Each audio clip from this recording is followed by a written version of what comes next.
The air didn't just heat up, it combusted with the raw, brutal force of a furnace. The sickening flash from the KitchenAid toaster oven was a brief, violent spark that turned my gas-filled kitchen into a raging inferno. The flames weren't a slow burn. They erupted in a hungry, violent roar, a living, sentient beast that devoured my walls and cabinets in a single, terrifying gasp. The smell of burning plastic and synthetic fabrics was a toxic assault, a bitter taste that coated my tongue and seared my lungs with every agonizing breath. I am Clara, a 68-year-old widow, and in that horrifying moment, I was a sacrifice on a funeral pyre crafted by my own flesh and blood. I stumbled back from the brutal heat, my frantic hand finding the back door, the one my daughter had insisted on replacing. My breath hitched in my throat as I rattled the handle, a desperate, useless tattoo against the unyielding steel. It was locked. The horrifying click I had heard just moments before was the final, unyielding snap of the deadbolt.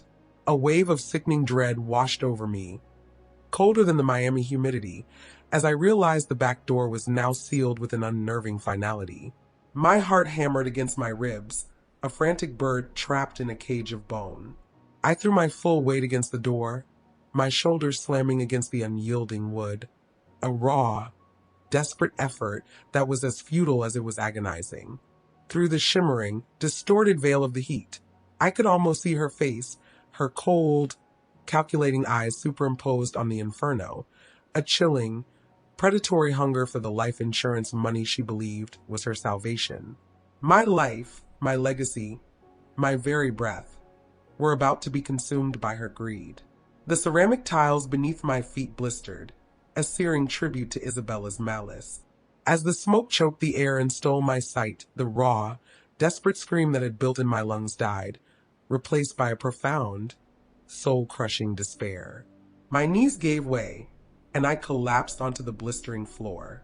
And then I felt it, a sudden, impossible pressure, a force not of this world, a profound, unearthly cold that descended upon me, a single, blessed reprieve from the fire's embrace.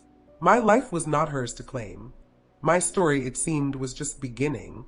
Before we continue, be sure to subscribe to the channel and press that bell icon so you don't miss our next true stories, and let us know where you're watching from in the comments. Your support helps us share these messages with more people who need hope. My quiet life in Wynwood was a testament to simplicity and deep, abiding faith. My most treasured asset was a substantial life insurance policy, a legacy from my late husband, and a final act of love and security. It wasn't a windfall for me, but rather a carefully planned fund to build the Humble Hearth, a community kitchen for the homeless. This wasn't just a project, it was a sacred promise. My husband, a man who believed in feeding both body and soul, had always envisioned a place where art, food, and hope could converge, a place for people to find solace, not just a meal. My life insurance policy was the cornerstone of this legacy, a fortress of financial security that would, one day, turn his dream into a reality. My daughter, Isabella, however, a brilliant but deeply troubled woman, had become consumed by a secret, crippling addiction to an underground, high-stakes poker syndicate. The stakes weren't just money, they were her life. The syndicate, run by a ruthless crew who operated out of the darkened back rooms of Miami's most opulent hotels, didn't send veiled threats. They left a single, polished Bitcoin on her doorstep, a chilling reminder of the game she had lost and the debt she now owed. Each time a coin appeared, the debt had grown, a relentless, parasitic entity that was slowly devouring her soul. The last coin, a cold piece of brass from an ancient Roman gladiator's purse, was not a symbol of payment, but of a final, violent demand. For months, Isabella had tried to convince me to surrender the policy to her. She didn't beg. She fabricated an elaborate lie about needing funds for a new, revolutionary app called Viridian Analytics, a supposedly groundbreaking platform designed to connect local farmers with restaurants. She presented me with sleek, professional-looking business plans, glossy investor decks, and a fake website. A beautifully constructed house of cards with a stunning user interface and a non-existent back end. The detail in her deception was breathtaking, a testament to her intelligence and a horrifying mirror of her moral decay. She spoke of her investors and her team with a practiced ease, her eyes betraying none of the inner turmoil that was consuming her. She used my love as a shield, believing my maternal instincts would override my better judgment. She believed my love was a weakness she could exploit, a vulnerability she could use to manipulate me into signing away my life's purpose. But my faith was a fortress she couldn't breach. I had seen the emptiness in her eyes, the frantic tremble in her hands when she thought I wasn't looking. I knew her desperation was a disease, a parasitic entity that had taken root in her soul and was now consuming her from the inside out. Her beautiful lies were a facade for a soul in torment, and I knew her desperation was not a cry for help but a prelude to a heinous act. She believed her plan was airtight, a staged kitchen fire to make my death look like a tragic accident. She had meticulously planned every detail. From the self-sealing windows she had a new contractor installed to the old gas-powered oven that she had a new company service. She even had the back door replaced with a new, stronger door that had an unyielding lock. She had no idea that her meticulously crafted scheme was nothing more than a prelude to her own downfall, a final, catastrophic act that would forever seal her fate. Her desire to escape her debt had driven her to a crime that was not just against me, but against God, and the divine intervention that would soon follow would be a testament to his unwavering love for his children. The baking lesson was her final, perfect performance, a last act of familial intimacy before the curtain fell on my life. She had suggested we make my late husband's favorite bread, a sentimental gesture that disarmed me completely, a knife concealed in a bouquet of false affection. The kitchen, once a sanctuary of shared memories, was filled with the comforting scent of yeast and flour, the air thick with an innocence that made her impending betrayal all the more monstrous. Sunlight streamed through the windows, illuminating the dust motes dancing in the air, a final, peaceful image of a life about to be consumed. Under the guise of a kitchen renovation, she had orchestrated a death trap with a cold, terrifying foresight. New, self-sealing Anderson windows, installed with the sinister precision of a tomb's final touch, now gleamed with a predatory light. A heavy, fire-resistant back door, a new addition she had so convincingly framed as a safety precaution, now stood as a final, unyielding barrier. Every detail, from the choice of bread to the placement of the new appliances, had been a calculated step towards my demise. As I kneaded the dough, my hands moving with the muscle memory of a lifetime, she knelt by the stove, her silhouette a dark, unsettling shadow in the golden afternoon light.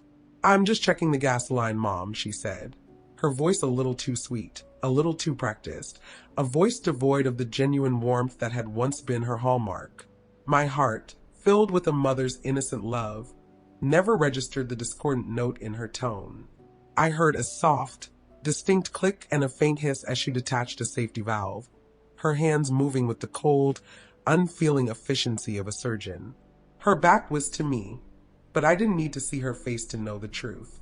The air, once filled with the promise of freshly baked bread, was now thick with the insidious smell of natural gas, a scent I mistook for a subtle leak from the oven. "I'm just running to the car for the special flour, Mom," she said, her smile not reaching her eyes, a gesture that was a mockery of a shared secret. I heard the heavy metallic click of the back door locking, a sound that, at the time, I foolishly thought was my daughter's carefulness, her final act of security. It was the sound of a jail cell door slamming shut. But a moment later, a blinding flash from the Samsung toaster oven she had secretly tampered with turned my kitchen into a furnace, a sudden, cataclysmic eruption of fire and destruction. The flames were not a gradual spread. They were an immediate, ravenous beast, consuming everything in their path with a deafening roar that vibrated through the floorboards. I was a rat in a maze, my home, my sacred space, transformed into a death trap. The countertops and cabinets, once so familiar, now glowed with an unnatural, hellish light. I saw her face in my mind's eye, a cold, empty smile, devoid of any human feeling. I had thought her a child, my sweet Isabella, but she was a predator, a monster born of greed and desperation.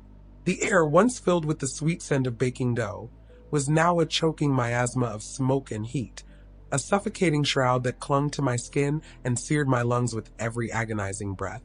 I felt a profound, bone-deep sorrow, not for my own life, but for the soul of the girl who had been so consumed by greed that she had become a monster. The world spun, a sickening blur of red and orange, and the sound of my own heart beating was drowned out by the thunderous roar of the flames, a final, horrifying crescendo of her betrayal. My body, which had once felt so solid and real, now felt weightless and insubstantial, a fleeting memory in the face of the inferno. The pain was not just physical, it was a soul-crushing agony that came from the betrayal of a child. I had thought her to be a fragile human being, but she was a cold, calculating creature, a person who had traded her humanity for a few pieces of silver. The heat was a living, breathing entity, a fiery embrace that threatened to consume me whole. I was no longer a person, but a living offering, a sacrifice on an altar of greed. The fire was a brutal, merciless judge, and in its searing heat, I felt the full weight of her sin, a sin that would forever brand my heart with a pain I would never forget. The roar of the flames was a final, damning verdict on a life of lies. Just as the smoke became a suffocating shroud, stealing my sight and my breath, a profound, otherworldly peace washed away all my terror. It was not a gentle calm, but a stillness so complete and absolute that it silenced the roar of the fire, replacing it with a quiet so deep I could hear my own thoughts, clear as a bell. The frantic hammering of my heart slowed, and the fear that had clenched my stomach released its hold. I was no longer a victim. I was a witness to a miracle. My body, once a vessel of raw, agonizing pain, was now a hollow sanctuary, and in that sacred space, a single, silent prayer passed my lips. It was not a desperate cry for help, but a surrender, a final, whispered plea for the will of God to be done. In that instant, as if a cosmic switch had been flipped, a blinding, ethereal light cut through the smoke, followed by a sound so loud it seemed to tear the very fabric of the air. It was not a siren or an explosion, but the deafening sound of a torrent, a wall of rain that descended from an unseen heaven. It wasn't just any rain, it was a deluge, a flash flood from the sky that seemed to descend only upon my house, a contained act of divine fury. The windows, the ones Isabella had sealed, shattered inward from the impossible force of the downpour, the glass exploding like shrapnel, a brutal, beautiful act of liberation. The kitchen was instantly filled with a cascade of cold, pure water that struck the blistering surfaces with a thunderous hiss. The flames, starved of oxygen and overwhelmed by the heavenly flood, were extinguished in a single, breathtaking moment, a final, pathetic gasp before they were choked into oblivion. The smoke vanished, replaced by a clean, ozone-like scent that tasted of salvation. I fell to my knees, drenched and trembling, as the rain washed away the soot and the terror, leaving only a profound, crystalline peace. The water on the floor was like a baptismal font, a cool, cleansing force that ran over my hands and face, washing away the last remnants of fear and despair. I looked up at the gaping holes where the windows had been, and through the fractured frames, I saw a sky that was perfectly clear, the sun still shining, casting a golden, ethereal light on the street. There were no clouds, no hint of a storm, nothing to explain the sudden, violent rain that had just saved my life. The storm was a single, contained act of divine intervention, a promise fulfilled, and in its wake, I was not just alive, but truly reborn, a living monument to his unwavering love for his children. The house, once a prison, was now a sacred space, a holy ground where a miracle had taken place. My story was not over, it had just begun. The neighbors, a small crowd of quiet Wynwood residents who had stood frozen in a moment of communal horror, now broke into a confused murmur. Their faces, once slack with terror as they witnessed the smoke, were now twisted in a mask of utter bewilderment. They pointed frantically at the sky, then at the drenched, smoking remains of the kitchen, their whispers a confused symphony of disbelief. They had seen the fire start, seen the smoke billowing from the kitchen, a sight that had made their blood run cold with a visceral fear. But they had also seen the impossible, a single, torrential rainstorm that had erupted and vanished in less than a minute, a localized deluge that defied all reason and meteorological logic. They found me soaked to the bone but remarkably unharmed, kneeling in the flooded kitchen. My daughter, Isabella, who had been watching the fire from her Chevy Tahoe just a block away, pulled up to the house in a screech of tires, her face a carefully constructed mask of panic and concern. "Oh my God, Mom. What happened?" "I saw the smoke from the street," she cried, her voice a theatrical performance of feigned shock, a shrill, desperate wail that was completely devoid of genuine emotion. But a neighbor, Brandon, the quiet young man who had been watching from his porch, held up his iPhone, his hand trembling slightly. His voice, a steady, unyielding accusation, cut through the feigned chaos like a knife. "I saw her do it," he said quietly, his eyes fixed on Isabella's frantic, desperate face. "I saw you lock the back door, Isabella. My security camera got it all." The small, damning rectangle of his phone became a symbol of irrefutable truth, a silent witness to her heinous crime. The police and fire departments now on the scene were bewildered by the inexplicable rain and the mysteriously extinguished fire. The professional firefighters, their faces grim and prepared for a different kind of scene, walked through the eerie, flooded kitchen with an air of utter confusion, their trained eyes failing to make sense of the scene. The young neighbor's video, a simple, damning piece of evidence, confirmed my daughter's cold, calculated plan. With a strength that came from a higher source, a profound, unshakable calm that was a direct result of the divine intervention, I looked at the police officer and spoke, my voice devoid of anger, simply stating a fact as old and unyielding as the earth itself. She pushed me into this burning kitchen to claim my MetLife insurance money.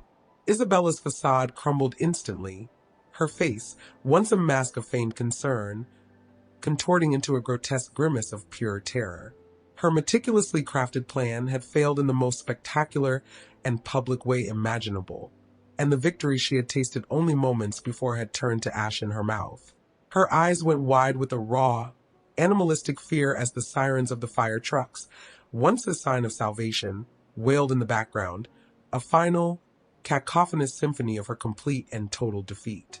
She was no longer a beautiful, scheming daughter, but a cornered animal, a creature stripped of its humanity, its face a blank, empty canvas of utter defeat.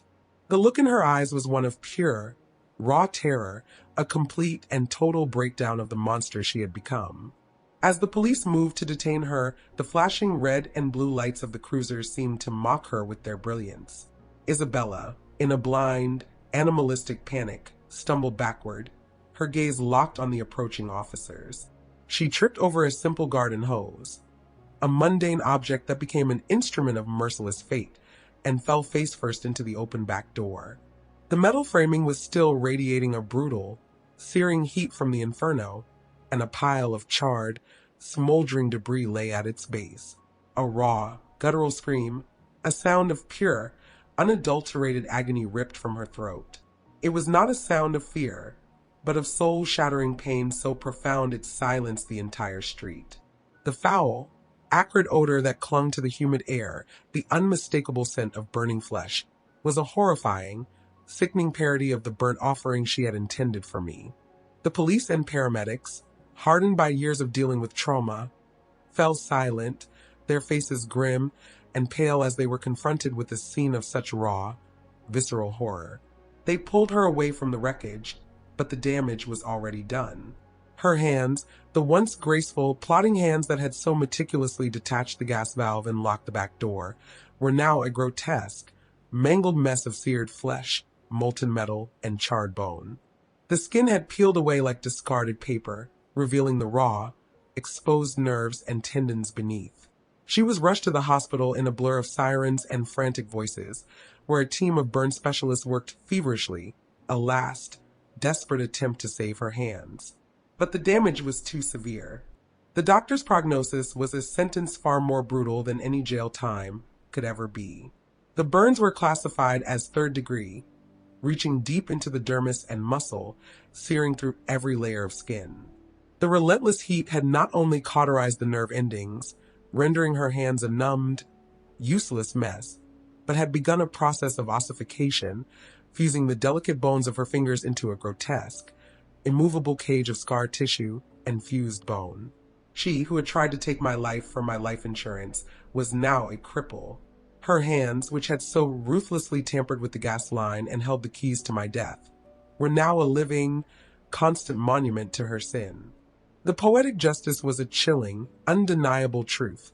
The very tools she used for her crime were the ones she lost, forever unable to hold a deck of cards, sign a new fraudulent document for probate, or even grasp a pen to forge a new lie. Her punishment was not just a legal one, but a visceral, physical truth that would follow her for the rest of her days. She was not just a woman who had tried to commit a heinous act. She was now a monument to the ultimate consequences of greed, a living testament to the fact that you cannot outrun the long arm of God's justice.